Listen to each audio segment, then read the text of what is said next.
उत्तम श्लोके भक्तिर्भवति नैष्ठिकी कृष्णाय वासुदेवाय देवकी नंदनाय च नंद गोपकुमाराय गोविंदाय नमो नमः। नमः पंकजनाभाय नमः पंकजमालिने नमः पंकजनेत्राय नमस्ते पंकज आंग्र्यो। जय श्री कृष्ण चैतन्य प्रभु नित्यानंद श्री अद्वैत गदाधर श्रीवासादि गौर भक्तवृंद। हरे कृष्णा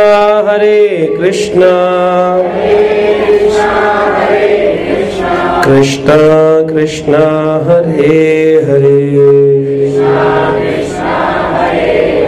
हरे राम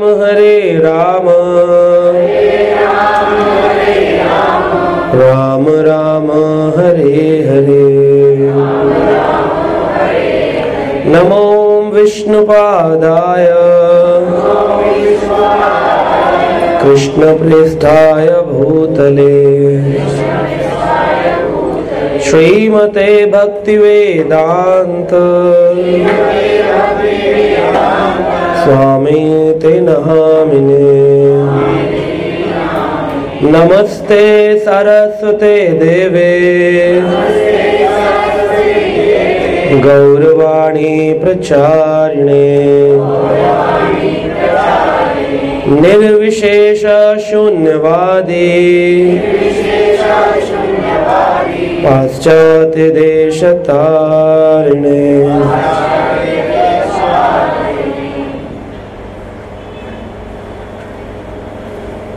हरे कृष्णा। तो अभी तक हमने इस भागवत की क्रम संख्या में कितने असुरों का वध किया है? 4। कौन कौन से? पूतना और शक्टासुर, तृणाव्रत, तो 5 हो गए। नल कुबेर और मणिग्रीव। तो इस प्रकार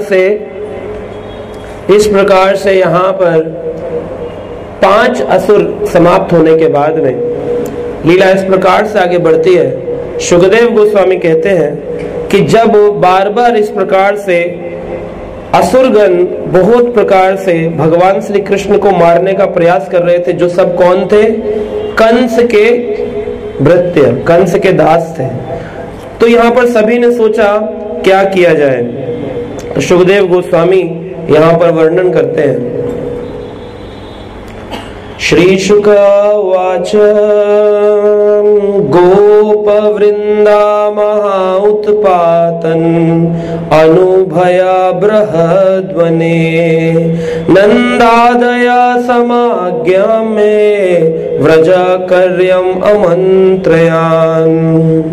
तो जब बहुत बड़े यहाँ पर बृहद्वन के अंदर गोप वृंदे, जितने भी गोप आदि थे, सबने विचार किया यहाँ पर क्या हो गया है? बहुत प्रकार के महा उत्पात। क्या हो रहा है? महा उत्पात। एक होता है उत्पात, एक महा उत्पात। रोज बच्चे की जान लेने के लिए कोई ना कोई आता है। 6 दिन के थे तो कौन आ गया? पूतना आ गई। 3 महीने के थे तो शक्टासुर आ गया। 1 वर्ष के थे तो तृणाव्रत, और 3 वर्ष के हुए, 3 वर्ष 2 महीने के तो नल कुबेर और मणिग्रीव 2 पेड़ धम से गिर पड़े। अगर नीचे आ जाते तो क्या होता है ना? लेकिन वो ये नहीं समझ रहे हैं कि भगवान श्री कृष्ण की इच्छा से सब कुछ हो रहा है, ये उनका वात्सल्य प्रेम है। तो यहाँ पर सबने कहा क्या किया जाए। नंद आदय, नंद महाराज के अन्य ग्वालों ने समाग्यम, एक गोष्ठी बैठाई, इष्ट गोष्ठी, और कहा कुछ ऐसा करें, व्रज कार्यम अमंत्र्याम, महावन में लगातार होने वाले उत्पातों को रोकने का कुछ विचार करना चाहिए। तो नंद के बड़े भाई जिनका नाम था उपानंद, सबसे बुजुर्ग वरिष्ठ थे, उपानंद जी ने कहा देखो जब तक कृष्ण रहेंगे तब तक यहाँ कुछ ना कुछ चलता रहेगा, हम कुछ ऐसा करते हैं कि महावन को त्याग कर किसी और भूमि पर चलते हैं जिसके बारे में असुरों को ज्ञाति ना हो। तो राम और कृष्ण, बलराम और कृष्ण की रक्षा हो सकती है। राम का अभिप्राय है बलराम, दोनों की रक्षा हो जाएगी। तो इस प्रकार से उपानंद जी ने कहा उत्तव्यम इतो अस्माभि गोकुलस्य हित एषभि अयानिति अत्र महा उत्पात बालानाम नाश हेतवे। उन्होंने कहा मेरे ग्वाल बालों मित्रों, इस गोकुल नामक स्थान में की भलाई इसी में है कि इसको छोड़ देना चाहिए। बाला नाम नाश, बालकों का क्या हो जाएगा, नाश हो जाएगा। हेतवे, अगर हम इनका हित चाहते हैं तो इस स्थान को छोड़ना पड़ेगा, क्योंकि ये स्थान क्या बन गया है, महा उत्पातयो, क्या बन गया है, महा उत्पात हो रहा है। आपके घर पे रोज बम गिरने लगे, आपके बच्चों को कोई मारने आए तो क्या करोगे, घर बदलोगे कि नहीं, दिशा बदल दोगे। तो सभी ने सोचा क्या करें, कभी राक्षसी पूतना आती है, कभी छकड़ा गिर जाता है, कभी चक्रवाती रूपी तृणाव्रत आता है, कभी पेड़ गिर जाते हैं, तो क्या करें, सभी ग्वाल बाल सोच रहे हैं। तो यहाँ पर उपानंद जी कहते हैं देखो हमारा कर्तव्य तो ये है कि इस उत्पात का बदला लेने की बजाय ऐसे स्थान पर जाएं जहां ये बंदी ही हो जाए परमानेंट। तो बोलते ऐसी कोई स्थान है हमारे आसपास 84 कोस में जहां हम जाएं और हमको कोई परेशान ना करे। तो उन्होंने कहा हाँ एक स्थान है। कौन सा स्थान बताया, महावन में तो थे, 4 असुर मारे गए, अब कहां जाएं। तो यहां पर बोला गया, उपानंद जी कहते हैं वनम वृंदावनम नाम पाशवयम नवकाननम गोप गोपी गवाम सेव्याम पुण्य अर्धी तृणवीरुधम। ऐसे स्थान पे जाएं, वनम वृंदावनम नाम, कोई छोटा मोटा वन नहीं, कहां जाएंगे, वृंदावन नाम। कैसा है, पश्यव्यम, जहां पर पशुओं की भी रक्षा हो सकती है, पशुओं के लिए उपयुक्त स्थान है। नवकाननम, ऐसा लगता है जैसे नया नया जंगल है, नया नया। तो वृंदावन जाते हैं तो जाने के बाद नव कानन लगता है आपको लगता है पुराना कानन है, बहुत पुराना जंगल है और बहुत टूटी सड़कें हैं। लेकिन उपानंद जी क्या कह रहे हैं, नव काननम। वृंदावन कौन है, वनम नामम वृंदावनम, वनों में भी सबसे उत्तम वृंदावन, वहां नव कानन जैसा अनुभव है, क्योंकि गोप गोपी गावम सेव्यम पुण्य अद्री तृणवीरुधम, वहां पर बहुत प्रकार के पौधे हैं और वहां पर अद्री पर्वत है। कौन सा पर्वत है वृंदावन में, गोवर्धन। और कौन सी नदी है, यमुना नदी है। और वहां पर बहुत प्रकार के पौधे हैं। आप कभी वृंदावन जाएं तो वहां के जो वृक्ष है कोई साधारण वृक्ष नहीं है। वृंदावन के वृक्ष कौन है, हाँ जी, वही गोप गोपियां हैं जो भगवान श्री कृष्ण का नित्य संग पाना चाहते हैं। कभी कभी लोग सोचते हैं कि ये वृक्ष जो है ना साधारण, जैसे दिल्ली के वृक्ष हैं, बंबई के वृक्ष हैं, ऐसे वृंदावन के वृक्ष हैं। वृंदावन के वृक्ष को मरम न जाने कोई, डाल डाल और पात पात श्री राधे राधे होई। वृंदावन के वृक्ष का मर्म न जाने कोई, कोई नहीं जानता कौन है।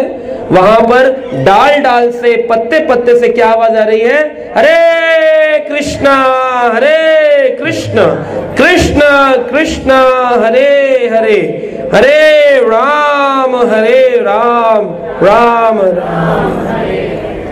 तो सबने कहा ये बात तो बहुत उत्तम है, अगर वृंदावन जाने का मौका मिल जाए, इतना सुंदर, कहते हैं अगर किसी के मरते वक्त अंतिम इच्छा भी हो, वृंदावन में शरीर त्यागे तो उसको कृपा मिली ही, लेकिन अगर किसी की इच्छा मात्र भी हो कि काश मेरा शरीर वृंदावन में छूट जाए, तो एक बार एक भक्त बता रहे थे, मतलब ये तो मुझे पता नहीं कि किस शास्त्र में ऐसा कुछ वर्णन है, परंतु हमारे सीखने के लिए एक छोटी लोक कथा है।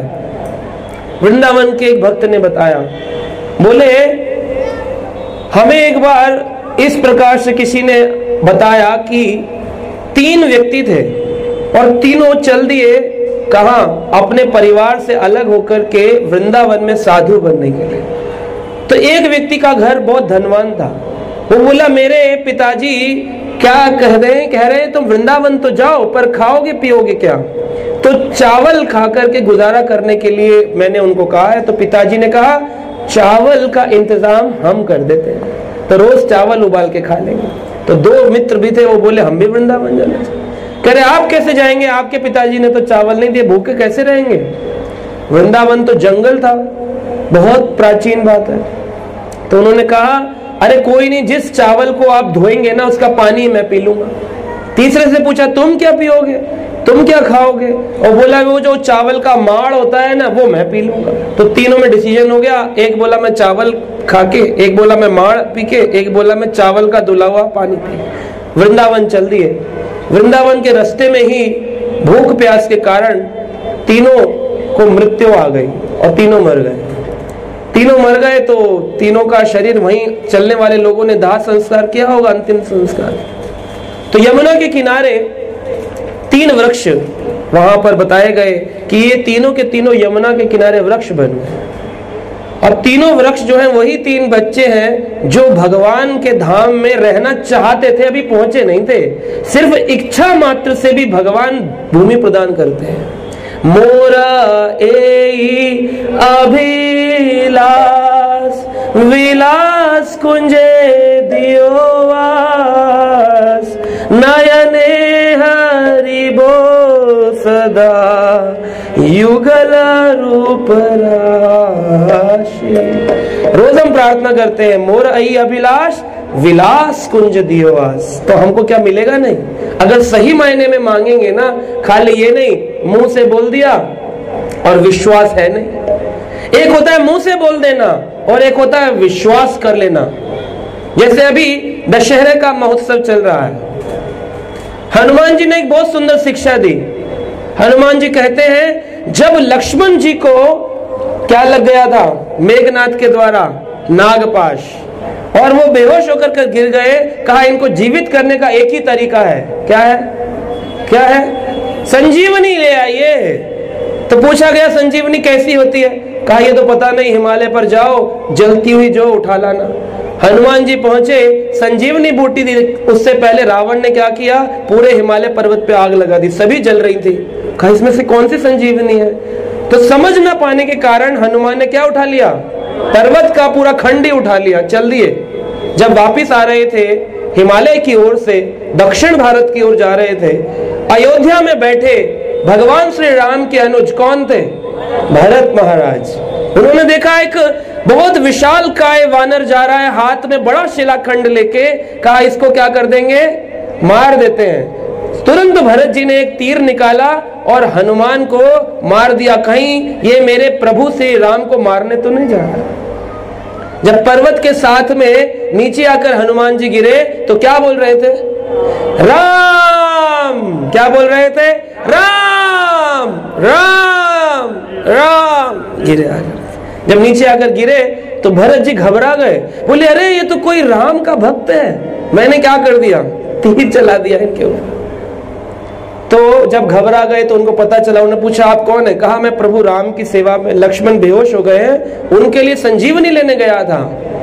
तो हनुमान जी बता रहे हैं, व्याख्यान करते हैं, और हनुमान कहते हैं मैं हैरान हो गया देख करके भरत के विश्वास को, राजा भरत के विश्वास को। राजा भरत ने क्या कहा? राजा भरत ने कहा अगर मैंने अपने किसी भी जन्म में, किसी भी वक्त, इस पूरे जीवन काल में कभी भी एक बार भगवान का राम अगर हृदय से लिया हो, तुरंत ये वानर स्वस्थ हो जाए और इसकी सारी थकावट दूर हो जाए।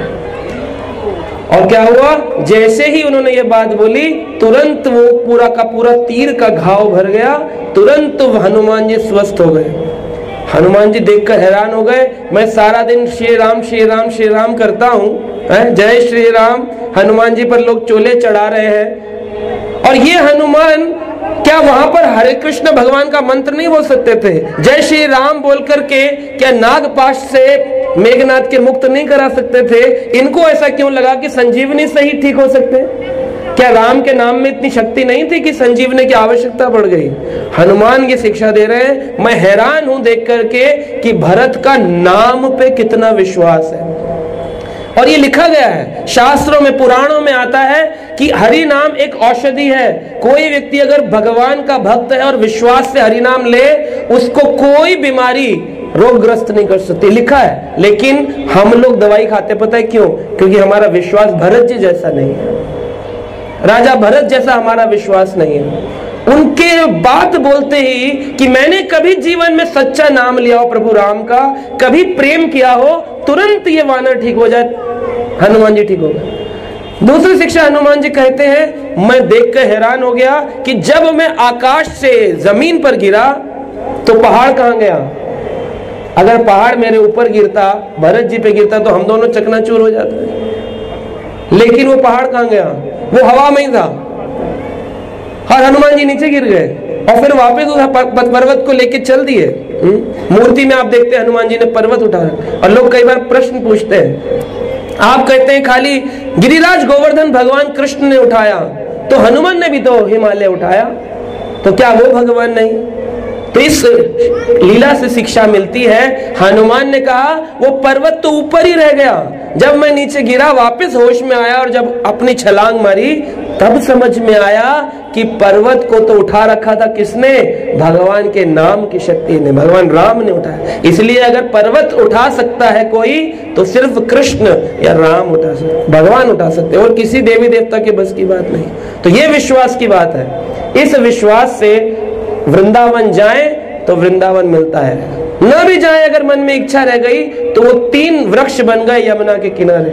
लोगों ने कहा झूठी बात है, जिन्होंने बोला है झूठी बात है, तो भक्त बताते हैं उनको स्वप्न में आकर के उन वृक्षों ने कहा हमको काटिए मत, हम लोग बहुत तपस्या करके बड़ी इच्छा से वृंदावन की ओर आ रहे थे, हमारी मृत्यु हो गई और हम वृक्ष बन गए, अब हम बड़े प्रसन्न हैं भगवान की सेवा में, है ना। वृंदावन जाएं आप कभी, आपको ऐसे वृक्ष दिखाई देंगे, वहां लिखा होता है इस वृक्ष को काटना मना है, काटेंगे तो उसके अंदर बुरे बुरे स्वप्न आएंगे, पता चलेगा कई सालों से ऋषि बैठे हुए तपस्या कर रहे, भजन कर रहे। तो वृंदावन के वृक्ष को मरम न जाने कोई, डाल डाल और पात पात श्री राधे राधे हो।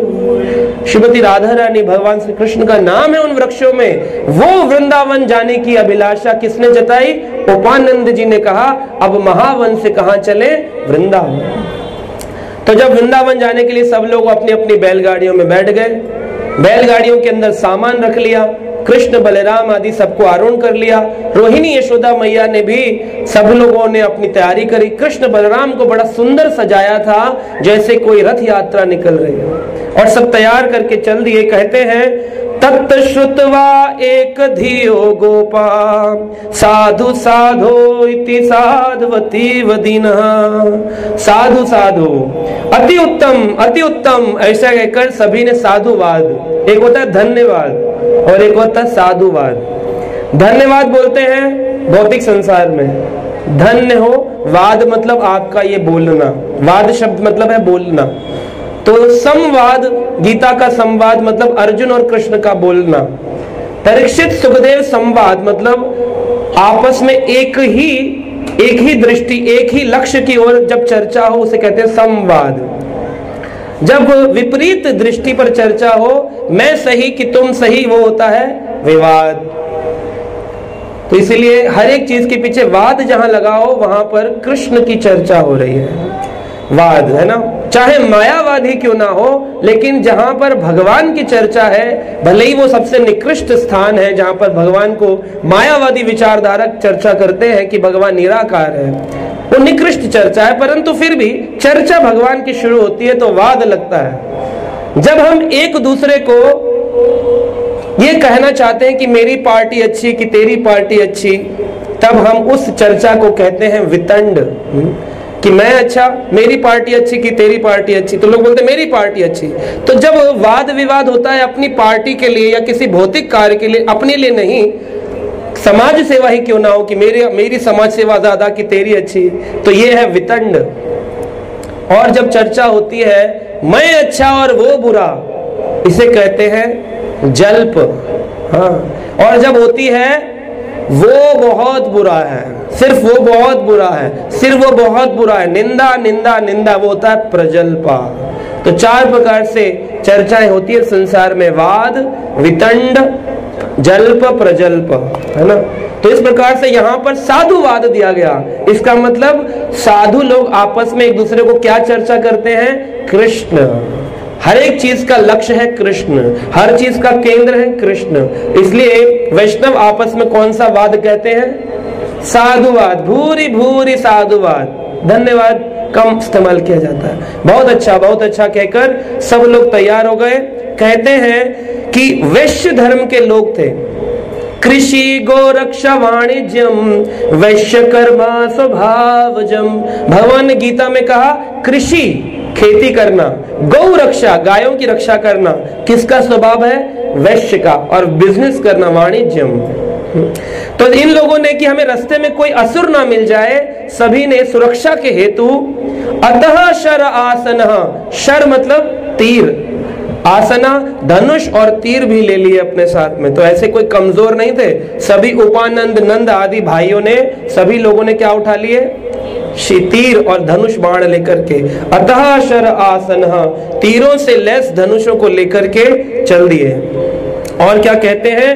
अंत में कहते हैं सभी ने जब बैठाया, तो अब जब महावन से वृंदावन जा रहे हैं, अगर आप नॉर्मली जाएंगे तो 6-7 किलोमीटर का रास्ता मान के चलिए आप बैलगाड़ी से। तो 7 किलोमीटर चलने के लिए हम जाएंगे तो क्या चर्चा करेंगे? रास्ते में कोई असुर ना आ जाए, है ना। तीर रख लिए, परंतु उनका विश्वास कृष्ण पे है। कहते हैं गोप्यारूढ़ रथा नूतन कुच कुमकुम कांतये कृष्ण लीला जगु प्रीत्या निष्कंठया सुवास सा। कृष्ण लीला, कृष्ण लीला किसकी चर्चा कर रहे हैं? कृष्ण। गोप रूढ़ा रथा, सारे गोप गोपियां रथ पर आरूढ़ हैं। नूतन कुछ, कुमकुम आदि लगा के सब तैयार है कि अब हम नए स्थान पे जा रहे हैं, घर शिफ्ट हो रहा है हमारा वृंदावन। और जाते जाते क्या कर रहे हैं? रास्ते में टेंशन है कि मूवर एंड पैकर से चेंज कराना है, सामान टूट न जाए और कुछ छूट न जाए। क्या कह रहे हैं? कृष्ण लीला जग्गू प्रीतया, प्रीति पूर्वक कृष्ण की लीलाओं का गान कर रहे हैं। तो कभी एक स्थान से दूसरे स्थान जाओ तो क्या करना चाहिए? हाँ, जब हम जाते हैं वृंदावन आदि यात्राओं पे, तो दिल्ली से लेकर वृंदावन तक कीर्तन कीर्तन कीर्तन, कृष्ण लीला जग्गु प्रीतया, प्रीति पूर्वक कृष्ण का कीर्तन करना चाहिए। ये किया सभी ने। तो ये शिक्षा मिलती है हमको, भगवान के नाम का कीर्तन, भगवान की लीलाओं का कीर्तन कितना जरूरी है। तो इस प्रकार से यशोदा रोहिणी माता ने सबसे पहले लीड सिंगर का रोल निभाया। यशोदा रोहिणी ने लीड सिंगर का रोल निभाया। सबसे पहले वो कीर्तन करने लगी। क्या गा रही हैं? यशोमती नंदन ब्रजवर नागर,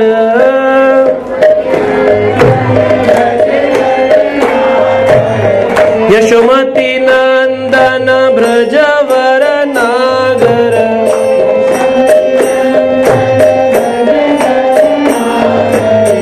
गोकुल रंजन काना,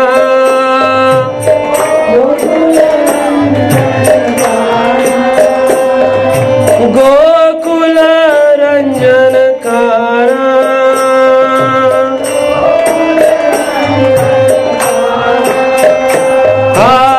गोपी परण धन मदन मनोहर,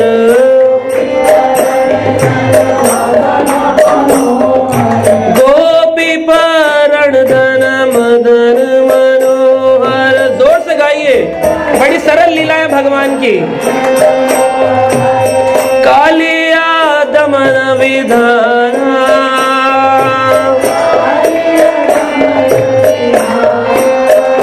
हाँ कालिया दमन विधाना,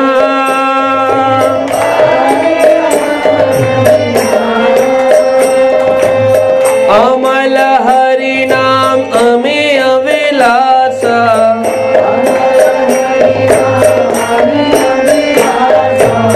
अमल हरि नाम अमेय विलासा,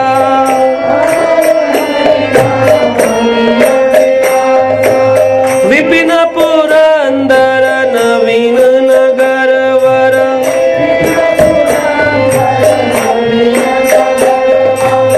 वंशीवदन सुवासा,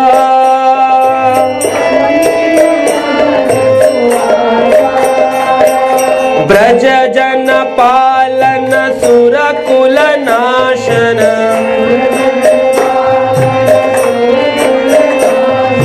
ब्रज जन पालन सुर कुल नाशन,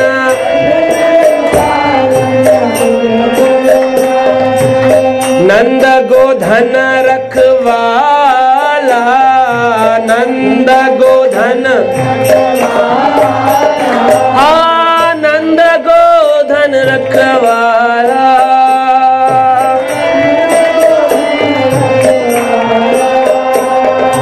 गोविंद माधव नवनीत तस्कर,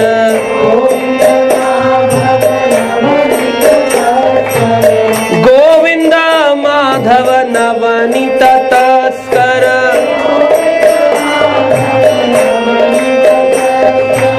सुंदर नंद गोपाला, सुंदर नंद, जोर से बोलिए, हाँ सुंदर नंद गोपाला,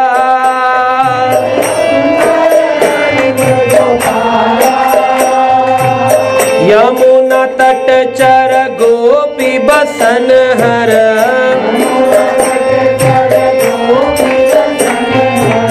यमुना तट चर गोपी बसन हर,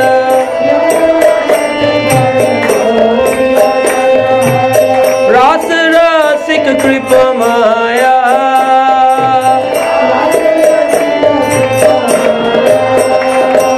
श्री राधा वल्लभ वृंदावन नटवर,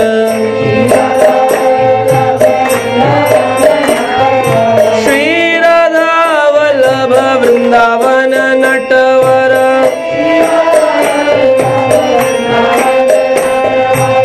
भक्ति विनोदाश्रय, भक्ति विनोद, भक्ति विनोदाश्रय,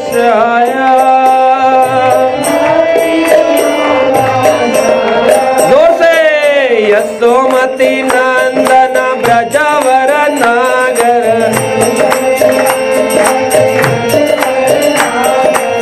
गोकुल रंजन काना,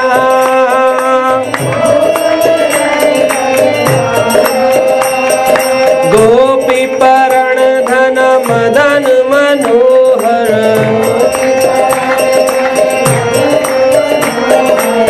कालिया दमन विधाना,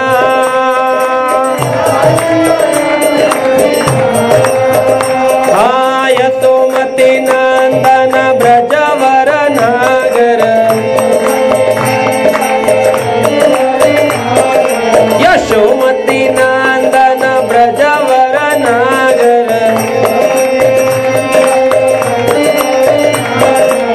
गोकुल रंजन काना,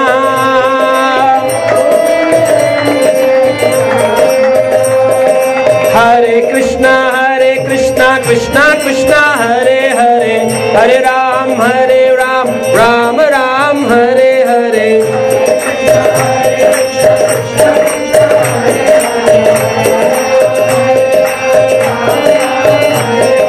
हरे कृष्णा कृष्णा कृष्णा हरे हरे, हरे राम राम राम हरे हरे,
राम राम राम हरे हरे, हरे कृष्णा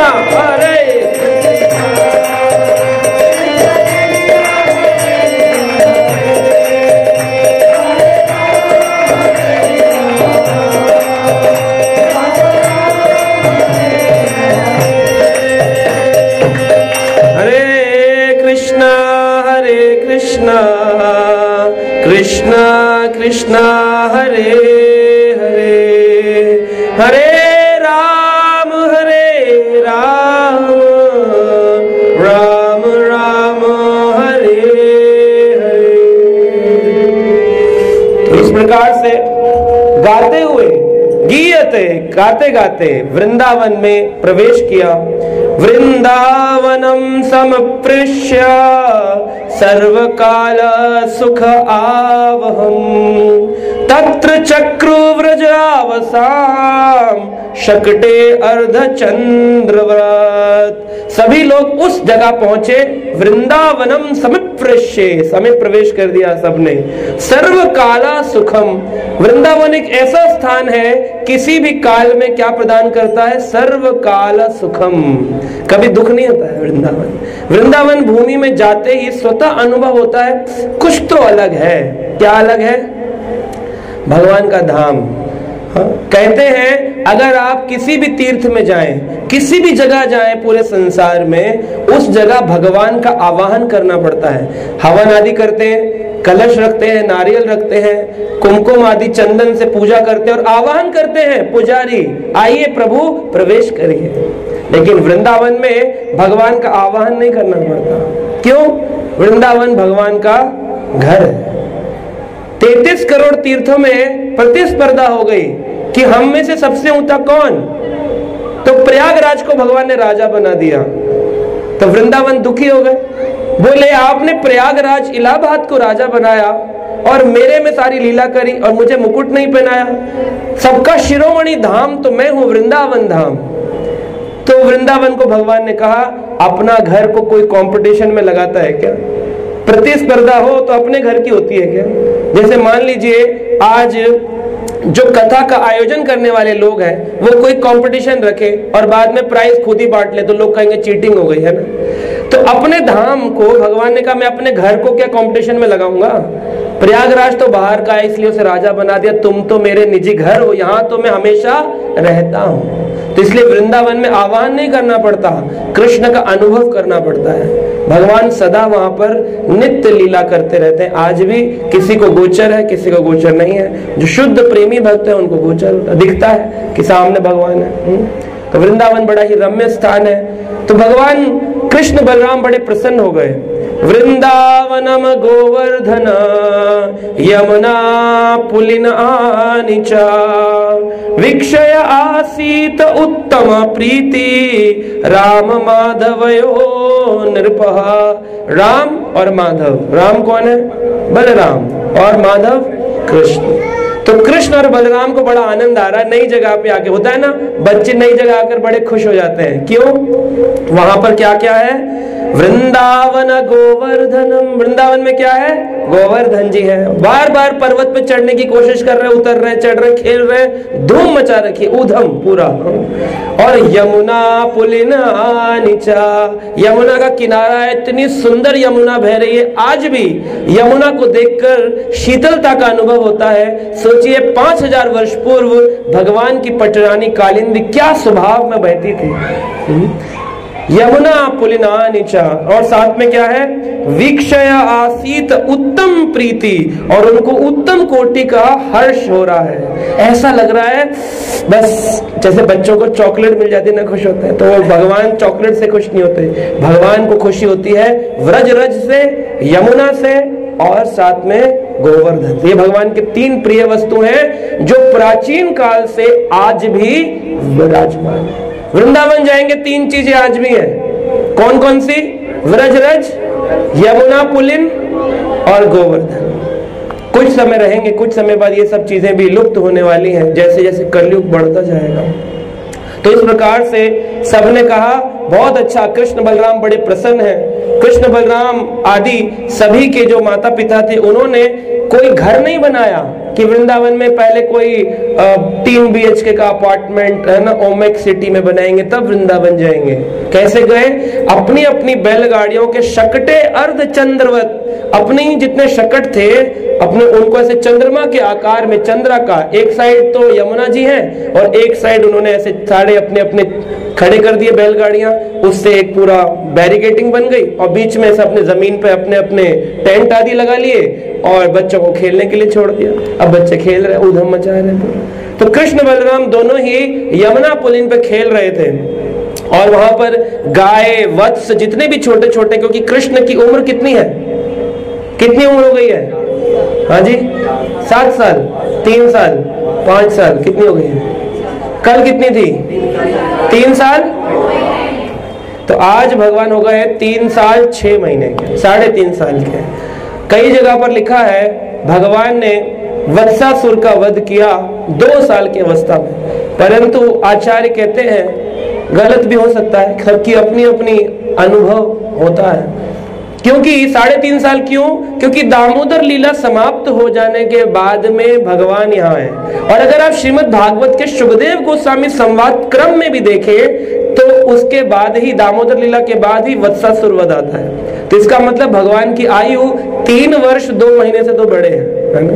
तो इस प्रकार से हम मान सकते हैं, आचार्य कहते हैं कि 3.5 वर्ष के कृष्ण हो सकते हैं, पर कुछ कुछ पुस्तकों में लिखते हैं 2 वर्ष की आयु में वत्सासुर का वध किया, पर ऐसा भागवत नहीं कहता है। ठीक है, तो हमें ये समझना चाहिए। यहाँ पर जब वो खेल रहे थे यमुना नदी के किनारे, तम वत्स रूपिणम वीक्षयावत यूत गतम हरि दर्शयना बलदेवाय शने मुग्ध इवासदात। तम वत्स रूपिणम, तभी भगवान ने देखा उन्हीं के बछड़ों में एक बछड़ा वत्स रूप लेकर के आया है, लेकिन कुछ अलग है। वीक्षया वत्स यूथ गतम, एक कोई यूथ मतलब कि राक्षस लग रहा है, वत्स यूथ गतम, ऐसा लगता है कोई अलग से घुस गया है। जैसे हम लोग कहते हैं ना यूथ, यूथ मतलब जवान व्यक्ति, तो ये लगता है कोई नया नया जवान घुस गया है हमारी सेना के अंदर। वत्स यूथ गतम, नूनम, नया नया लग रहा है। और क्या है साथ में? दर्शयम बलदेवा, बलदेव को इशारा किया, बलदेव जी, बलराम जी, बड़े भैया देखिए नया बछड़ा अपने एरिया में आया है। तो बलराम जी ने भी कुछ नहीं कहा, इशारा कर दिया। और कृष्ण ने कहा अगर पता चल गया कि हमें पता है तो ये भाग जाएगा, इसलिए बिना बताए मुग्ध इवा। विष्णु चक्रवर्ती ठाकुर कहते हैं मुग्ध इवा शब्द का अर्थ है कि वो भी मुग्ध हो गया। कौन? वत्सासुर जो आया था ना, वत्स रूपी असुर, वो भी मुग्ध हो गया। उसको समझ ही नहीं आया कि कृष्ण को पता है कि मैं आ चुका हूं। और कृष्ण धीरे से एक कदम पीछे, एक कदम पीछे, एक कदम पीछे गए और वो सोच रहा किसी को पता नहीं है, लेकिन कृष्ण कौन है? अंतर्यामी है। कृष्ण को सब कुछ मालूम है, आप क्या सोच रहे हैं, आप क्या करना चाह रहे हैं, ये सब उनको पता है। कल हमने चर्चा की थी, भगवान जानते हैं, क्या देखते हैं वो आपका?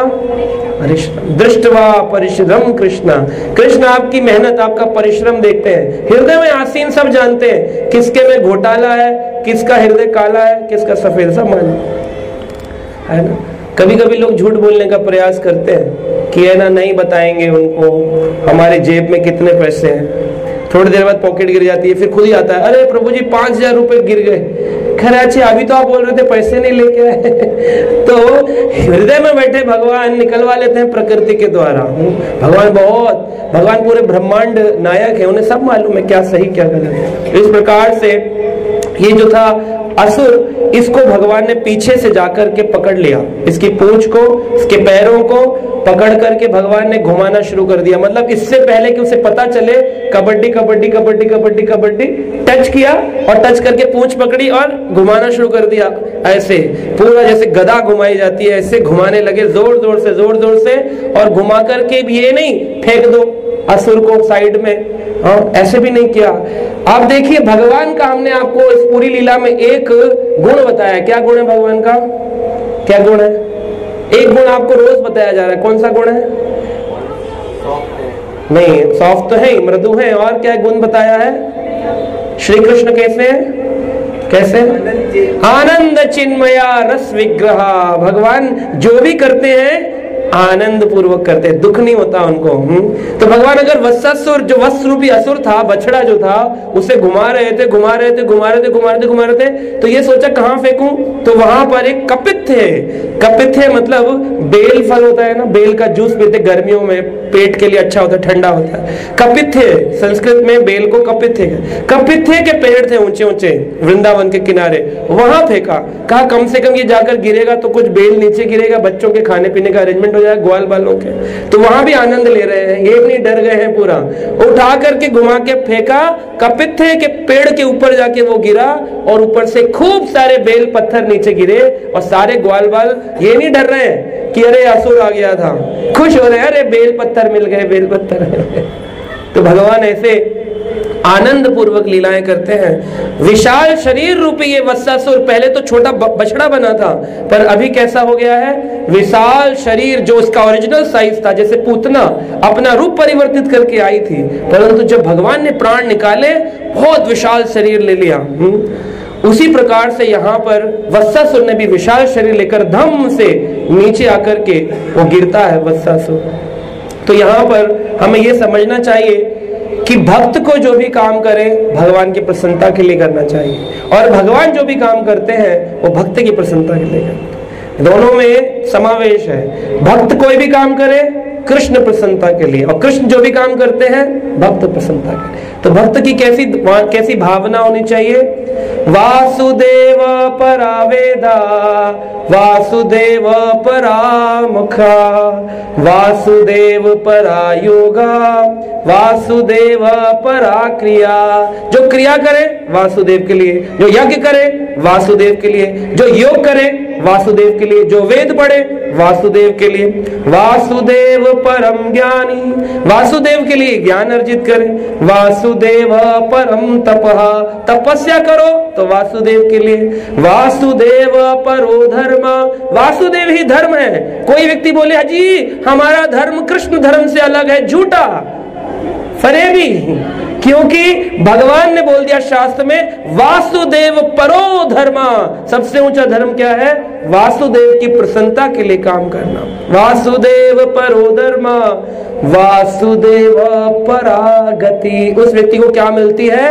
वासुदेव की गति प्राप्त होती, वासुदेव प्राप्त हो जाते हैं, जिसने अपना पूरा जीवन कुछ भी किया भगवान के लिए, है ना। धर्म हो भगवान के लिए, ज्ञान हो भगवान के लिए, तपस्या भगवान के लिए, खाएंगे भगवान के लिए, पहनेंगे भगवान के लिए, बोलेंगे भगवान के लिए, दान देंगे, देते तो नहीं हो, ठीक है, देना है भगवान के लिए, हमेशा हर चीज भगवान के लिए देनी है। तो ये जो वत्सासुर है, इसके बारे में वर्णन आता है कि वत्सासुर से सभी देवी देवता हैरान थे, इस राक्षस से।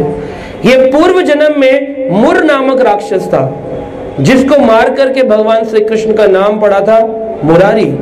लेकिन मारा गया मुर के रूप में, तो लेकिन मुर के रूप में जब ये था, तब इसने एक बार वशिष्ठ ऋषि के आश्रम में कामधेनु गाय को चुरा लिया। कामधेनु एक ऐसी गाय है जो मांगो वो पूरा हो जाता है, जो कामना करोगे वो पूरी हो जाएगी।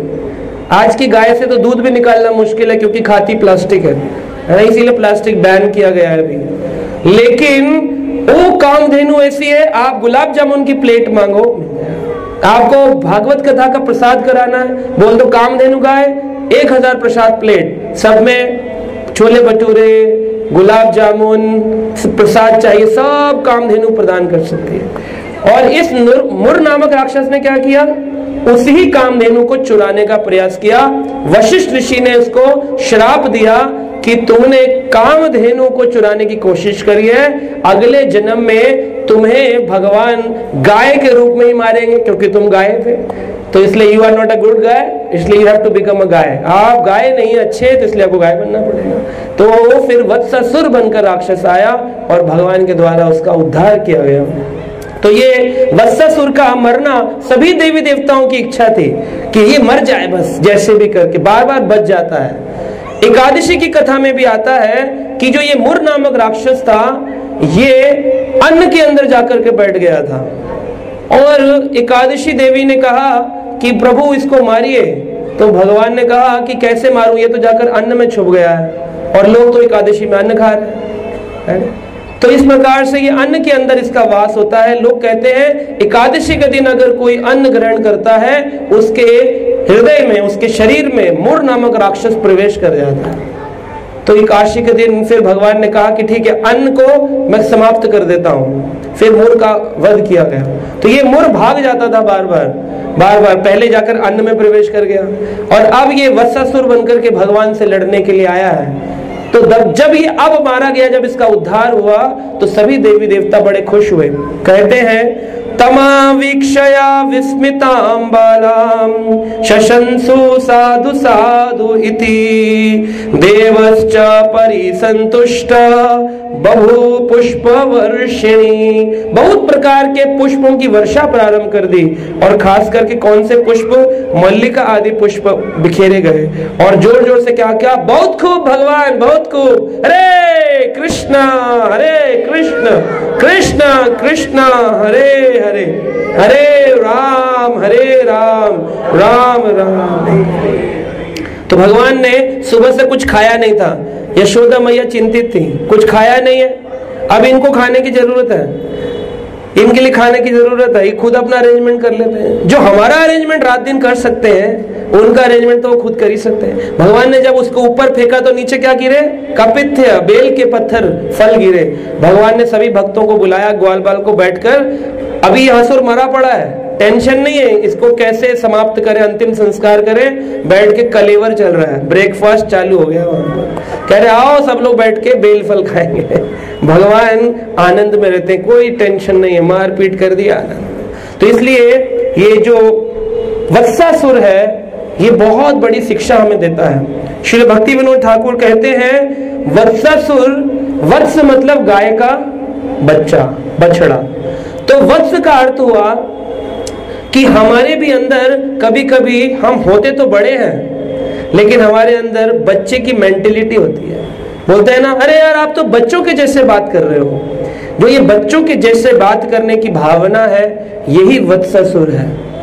तो इसको कई रूप से आप समझ सकते हैं। जैसे छोटे बच्चे कैसे होते हैं, आप उन्हें कुछ भी सिखाओ, भगवान का नाम, भजन, यही खाना, लेकिन पड़ोस के घर में जाएंगे, वहां बर्थडे हो रहा होगा, वहां पर प्याज का खाना बना होगा, तो मन में आएगा खा लें। तुरंत असत्संग का प्रभाव पड़ता है, क्योंकि बच्चे बड़े कोमल होते हैं। ऐसे ही जिस व्यक्ति को बड़ी जल्दी किसी का आ जाता है ना उसके ऊपर कि इसने कुछ बोला और मैंने उसकी बात मान ली, तो बोलते हैं आप तो यार किसी की भी बात मान लेते हो, आप तो कान के कच्चे व्यक्ति हो। तो कान का जो कच्चा है या किसी की भी बात में आ जाता है, उसकी श्रद्धा बड़ी कोमल है, किसी पर भी असत्संग का प्रभाव पड़ता है, तो ये वत्सासुर रूपी मानसिकता है। बच्चे कैसे होते हैं, लोभी होते हैं। एक चॉकलेट दो, इस पॉकेट में, दूसरी दो, दूसरी पॉकेट में, अभी और फिर दो रखने के बाद जब देखेंगे पड़ोस वाले को 4 मिल गई तो कहेंगे हमें भी दो, फिर एक एक हाथ में ले लेंगे, फिर मुंह खोल देंगे, एक मुंह में डाल। लोभी होते हैं। तो लोभी होना भी एक प्रकार से वत्सासुर की मानसिकता है, संतुष्टि नहीं है, हमारे अंदर संतुष्टि नहीं है। और क्या गुण होता है बच्चों में, जिद्दी होते हैं। आप उन्हें 10 बार बोलो बैठ जाओ, फिर खड़े हो जाएंगे, बैठ जाओ, फिर खड़े हो जाएंगे। ऐसे ही जो लोग भागवत कथा में टेढ़े मेढ़े घूम रहे हैं, बोल दिया फोन पे बात मत करो, फोन पे बातें कर रहे हैं, बोला चुपचाप बैठ के कथा सुनो, जाना नहीं, उठ के चल दिए, ये वत्सासुर रूपी जिद्दी व्यक्ति है। इसके अंदर है तो बड़ा असुर, लेकिन रूप कैसा है, वत्स, छोटे बच्चे जैसे भावना है इसकी। चाइल्डिश मेंटेलिटी बोलते हैं, चाइल्डिश मेंटेलिटी। और कैसे होते हैं बच्चे, बड़े ही हटीले होते हैं, अहंकारी होते हैं। आप उनको कुछ भी बोलो वो आपकी बात नहीं मानेंगे, हटीले हो जाएंगे एकदम से। कभी कभी किसी की भी बात में आ जाते हैं और कभी कभी एकदम हटी हो जाते हैं। तो इस प्रकार से उन बच्चों को कुछ भी बोलो, जैसे बोलो कोई पोयम सिखाई हो घर पर आपने, कहना बेटा ये पोयम सीखो, ये पोयम सीखो, पोयम सीखो, कविता या पोयम आपने याद कराई, और जब पब्लिक में आएंगे आप बोलो बेटा सुनाना वो वाली पोयम, तो बेटा बोलो बोलो, बोलेगा ही नहीं। क्यों, हटीला स्वभाव है, किसका है, ऐसे कभी कभी हम बोलते हैं भक्तों को, आइए आइए थोड़ा भगवान के बारे में बोलिए, प्रभु जी अभी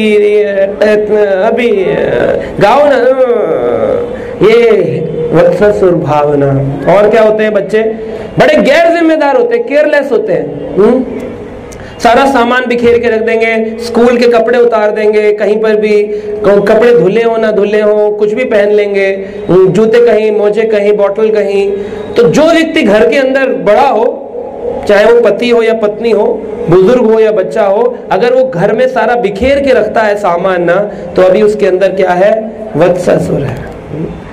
और क्या आदत होती है बच्चों में, कॉपी कैट, हर एक की कॉपी करते हैं। आप हंस रहे हो, हा हा हा, तो वो भी देखेंगे किस बात पे हंस रहे, कह रहे क्योंकि आप हंस रहे हो है ना। तो कुछ लोगों को कुछ समझ नहीं आता है, फिर भी सत्संगों में जाकर बैठ जाते हैं। बोले क्यों गए थे, बोले हमारे पड़ोसी गए थे। बोले कुछ समझ आया, बोले नहीं। बोले वो पड़ोसी क्यों गया था, बोले वो उनका वाला पड़ोसी गया। पूरी चेन बनी होती है, बोलने वाले का कुछ समझ ही नहीं आता। कभी कभी कुछ लोग बोलते हैं आप हमारे यहाँ का सत्संग सुनिए, तो कुछ वीडियो फॉरवर्ड करते हैं। मैंने कई बार प्रयास किया, लेकिन आधे मिनट से अधिक मैं सुन ही नहीं पाता। पता ही नहीं क्या वो बोल रहे होते हैं, भगवान तो कहीं होते ही नहीं है। देखो सब नाल ना अच्छा किया करो, अच्छे बन के रहो, अच्छा अच्छा करो, ये सत्संग है, भगवान का है। कैसे बनेंगे अच्छे, यही तो इसीलिए तो आए हैं, क्या बोलने से अच्छे बन जाएंगे। सेवा करो, नर में ही भगवान को देखो, अच्छे बनो, बुरे विचार छोड़ो। अरे कैसे छड्डे, कैसे छोड़ दें, जाती कहाँ है ये विचार। ये सब असुर सुनने के बाद भी असुर समाप्त हो जाए तो बहुत बड़ी बात है। गैर जिम्मेदार और कॉपी कैट, सब लोगों की नकल उतार, नकलची बंदर कौन होते हैं, बच्चे होते हैं। तो नकलची बंदर होते हैं और उनके अंदर भावना होती है बच्चों में आनंद में रहने की, है ना। किसी की मृत्यु भी हो जाए और उनको लॉलीपॉप दिख जाए, लॉलीपॉप, अरे भैया घर में मृत्यु है किसी की, उनको कोई फर्क नहीं पड़ता, कोई जिए कोई मरे। ऐसे ही कुछ लोग होते हैं, सत्संग चल रहा हो, किसी की मृत्यु हो, वहां पर भी चुटकुले कर रहे होते हैं उनको कोई फर्क ही नहीं पड़ता, कोई मरे, कोई भावना नहीं है, परा दुखे दुखी नहीं है। गांधी जी का एक प्रिय भजन था जिसे नरसिंह मेहता ने लिखा था, गुजरात के बहुत पुराने भक्त हैं। क्या कहते थे, वैष्णव जन तेने कहिए जे पीर पराई जाने। दूसरे की पीड़ा को समझे, समझते हैं, आनंद में रहते हैं। पड़ोसी के घर में कुछ दुख हो जाए ना तो बड़े खुश होते हैं, हाँ पता चला बच्चे, दूसरे ये दुख में सुखी होते हैं और दूसरे के सुख में बड़े दुखी होते हैं। उसने 2 गाड़ी खरीद ली, पता नहीं कहां से चीटिंग कर करके, चोरी कर करके ला रहे हैं, 2 कर ली गाड़ी, हमारी एक ही है अभी। तो ये वत्सासुर की भावना है। और बच्चे कैसे होते हैं, सबके सामने बड़े ही शांत बन जाएंगे, एकदम ऐसे। वत्सासुर भी ऐसे बन गया था, मैं तो गाय हूं मां, बहुत नादान, कुछ मालूम ही नहीं, लेकिन थे कौन अंदर से, राक्षस। ऐसे बच्चे भी होते हैं, सबके सामने नाम पूछो, बेटा नाम क्या है, बोलो बेटा बोलो नाम क्या, बिल्कुल नादान। और जैसे ही वो गेस्ट चले जाएं आपके घर से, क्या होता है, शोर शराबा। लोग कहेंगे बच्चा बोलता नहीं है, बोले जी बोल बोल के कान पका दिए, इतना बोलता है।